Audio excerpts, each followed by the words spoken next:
श्री दुर्गाय नमः। श्री दुर्गा सप्तशती के 8वें अध्याय में हम सुनेंगे रक्त बीज का वध। तो चलिए अध्याय शुरू करने से पहले हम देवी का ध्यान करते हैं।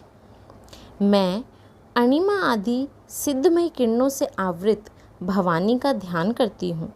उनके शरीर का रंग लाल है, नेत्रों में करुणा लहरा रही है तथा हाथों में पाश, अंकुश, बाण और धनुष शोभा पाते हैं। चंड और मुंड नामक दैत्यों के मारे जाने तथा बहुत सी सेना का संहार हो जाने पर दैत्यों के राजा प्रतापी शुंभ के मन में बड़ा क्रोध हुआ और उसने दैत्यों की संपूर्ण सेना को युद्ध के लिए कूच करने की आज्ञा दी। वह बोला, आज उदय युद्ध नाम के 86 दैत्य सेनापति अपनी सेनाओं के साथ युद्ध के लिए प्रस्थान करें। कंबू नाम वाले दैत्यों के 84 सेना नायक अपनी वाहिनी से घिरे हुए यात्रा करें। 50 कोटि वीर्य कुल के और 100 धूम्र कुल के असुर सेनापति मेरी आज्ञा से सेना सहित कूच करें। कालक, दोहर्द, मौर्य और काल के असुर भी युद्ध के लिए तैयार हों, मेरी आज्ञा से तुरंत प्रस्थान करें। भयानक शासन करने वाला असुर राज शुंभ इस प्रकार आज्ञा दे सहस्त्रों बड़ी बड़ी सेनाओं के साथ युद्ध के लिए प्रस्थित हुए। उसकी अत्यंत भयंकर सेना आती देख चंडिका ने अपने धनुष की टंकार से पृथ्वी और आकाश के बीच का भाग गुंजा दिया। राजन, तदवंतर देवी के सिंह ने भी बड़े जोर से दहाड़ना आरंभ किया। फिर अंबिका ने घंटे के शब्द से उस ध्वनि को और भी बढ़ा दिया। धनुष की टंकार, सिंह की दहाड़ और घंटे की ध्वनि से संपूर्ण दिशाएं गूंज उठी। उस भयंकर शब्द से काली ने अपने विकराल मुख को और बढ़ा लिया तथा इस प्रकार वह विजयिनी हुई। उस तुमुल नाद को सुनकर दैत्यों की सेनाओं ने चारों ओर से आकर चंडिका देवी, सिंह तथा काली देवी को क्रोधपूर्वक घेर लिया। राजन, इसी बीच में असुरों का विनाश तथा देवताओं के अभ्युदय के लिए ब्रह्मा, विष्णु, शिव, कार्तिकेय तथा इंद्र आदि देवों की शक्तियाँ जो अत्यंत पराक्रम और बल से संपन्न थी, उनके शरीर से निकलकर उन्हीं के रूप में चंडिका देवी के पास गईं। जिस देवता का जैसा रूप, जैसा वेशभूषा और जैसा वाहन है, ठीक वैसे ही साधनों से संपन्न हो उसकी शक्ति असुरों से युद्ध करने के लिए आई। सबसे पहले हंस युक्त विमान पर बैठी हुई अक्षसूत्र और कमंडलू से सुशोभित ब्रह्मा जी की शक्ति उपस्थित हुई, जिसे ब्रह्माणी कहते हैं। महादेव जी की शक्ति वृषभ पर आरूढ़ हो, हाथों में श्रेष्ठ त्रिशूल धारण किए, महानाग का कंकण पहने, मस्तक में चंद्र रेखा से विभूषित हो वहां आ पहुंची।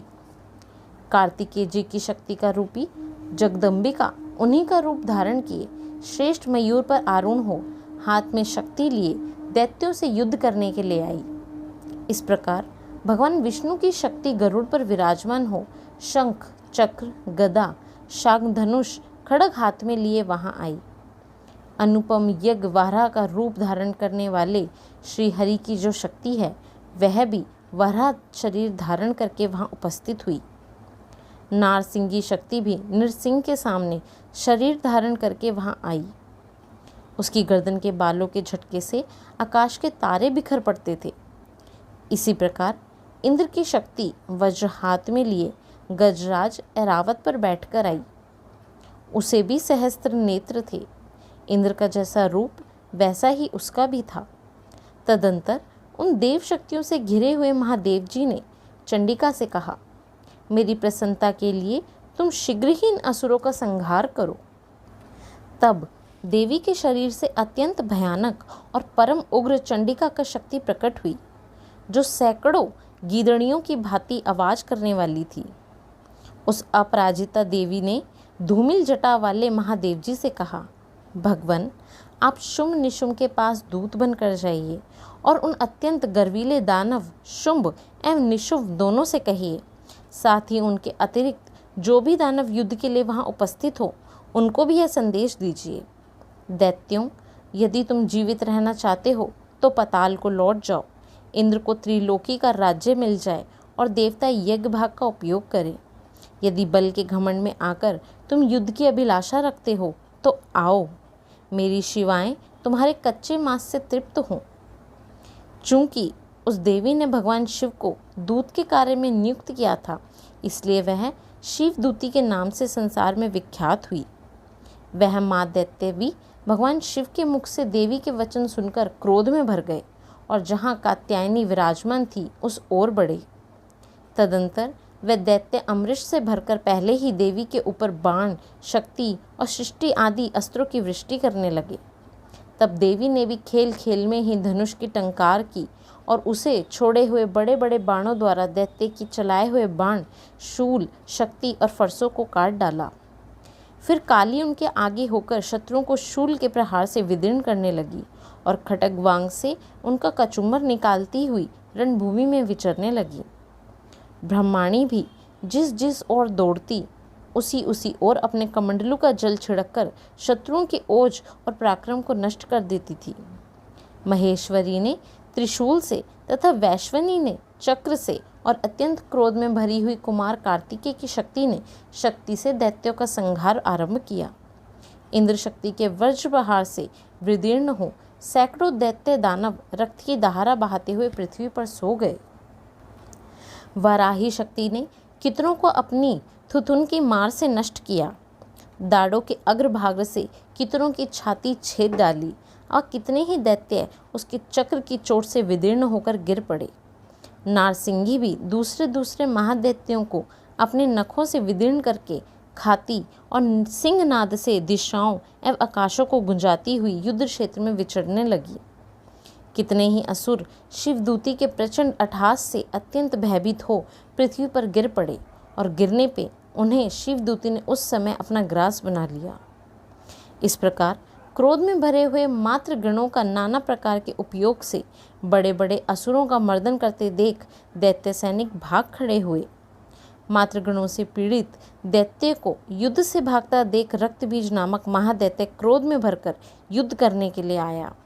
उसके शरीर से जब रक्त की बूंद पृथ्वी पर गिरती तब उसी के समान शक्तिशाली एक दूसरा महादैत्य पृथ्वी पर पैदा हो जाता। महासुर रक्तबीज हाथ में गदा लेकर इंद्र शक्ति के साथ युद्ध करने लगा। तब इंद्री ने अपने वज्र से रक्तबीज को मारा। वज्र से घायल होने पर उसके शरीर से बहुत सा रक्त चूने लगा और उससे उसी के समान रूप तथा पराक्रम वाले योद्धा उत्पन्न होने लगे। उसके शरीर से रक्त की जितनी बूंदें गिरी उतने ही पुरुष उत्पन्न हो गए। वे सब रक्तबीज के समान ही वीर्यवान, बलवान तथा पराक्रमी थे। वे रक्त से उत्पन्न होने वाले पुरुष भी अत्यंत भयंकर अस्त्र शस्त्रों का प्रहार करते हुए वहाँ मात्र गणों के साथ घोर युद्ध करने लगे। पुनः वज्र के प्रहार से जब उसका मस्तक घायल हुआ तब रक्त बहने लगा और उससे हजारों पुरुष उत्पन्न हो गए। वैश्वनी ने युद्ध में रक्तबीज पर चक्र का प्रहार किया तथा इंद्री ने उस दैत्य सेनापति को गदा से चोट पहुंचाई। वैष्णवी के चक्र से घायल होने पर उसके शरीर से जो रक्त बहा और उससे जो उसी के बराबर आकार वाले सहस्त्रों महादैत्य प्रकट हुए, उनके द्वारा संपूर्ण जगत व्याप्त हो गया। कुमारी ने शक्ति से, वाराही ने खड्ग से और महेश्वरी ने त्रिशूल से महादैत्य रक्तबीज को घायल किया। क्रोध में भरे हुए उस महादैत्य रक्तबीज भी गदा से सभी मात्र शक्तियों पर पृथक पृथक प्रहार किया। शक्ति और शूल आदि से अनेक बार घायल हो जाने पर जो उसके शरीर से रक्त की धारा पृथ्वी पर गिरी, उससे निश्चय ही सैकड़ों असुर उत्पन्न हुए। इस प्रकार उस महादैत्य के रक्त से प्रकट हुए असुरों द्वारा संपूर्ण जगत व्याप्त हो गया। इससे उन देवताओं को बड़ा भय हुआ। देवताओं को उदास देख चंडिका ने काली से शीघ्रतापूर्वक कहा, चामुंडे, तुम अपना मुख और भी फैलाओ तथा मेरे शत्रपात से गिरने वाले रक्त बिंदुओं और उनसे उत्पन्न होने वाले महादैत्यों को तुम अपने इस उतावले मुख से खा जाओ। इस प्रकार रक्त से उत्पन्न होने वाले महादैत्यों का भक्षण करती हुई तुम रण में विचरती रहो। ऐसा करने से उस दैत्य का सारा रक्त क्षीण हो जाने पर वह स्वयं भी नष्ट हो जाएगा। उन भयंकर दैत्यों को जब तुम खा जाओगी तब दूसरे नए दैत्य उत्पन्न नहीं हो सकेंगे। काली से यूं कहकर चंडिका देवी ने शूल से रक्त बीज को मारा और काली ने अपने मुख में उस रक्त ले लिया।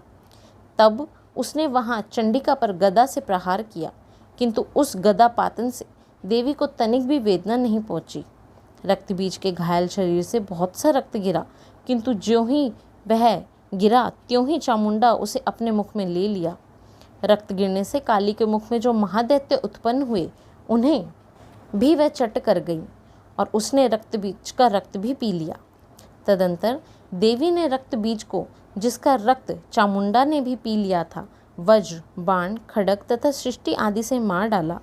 राजन, इस प्रकार शास्त्रों के समुदाय से आहत एवं रक्तहीन हुआ महादैत्य रक्त बीज पृथ्वी पर गिर पड़ा। नरेश्वर, इससे देवताओं को अनुपम हर्ष की प्राप्ति हुई और मातृगण उन असुरों के रक्तपान के मद से उद्युत सा होकर नृत्य करने लगे। इस प्रकार श्री मार्कंडेय पुराण में सावर्णिन मनवंतर की कथा के अंतर्गत देवी महात्म्य में रक्त बीज वध नामक 8वां अध्याय यहाँ पूरा होता है। श्री दुर्गाय नमः। आगे के अध्याय सुनने के लिए हमारे चैनल को लाइक व सब्सक्राइब करें तथा बेल आइकन को प्रेस करना ना भूलें, जिससे हमारे आने वाली सभी वीडियोस की नोटिफिकेशन आपको मिलती रहेंगी। अगर आपको यह वीडियो पसंद आई हो तो इस वीडियो को अपने प्रियजनों के साथ शेयर करें, ताकि माँ दुर्गा की आप पर हमेशा कृपा बनी रहे। तब तक के लिए धन्यवाद।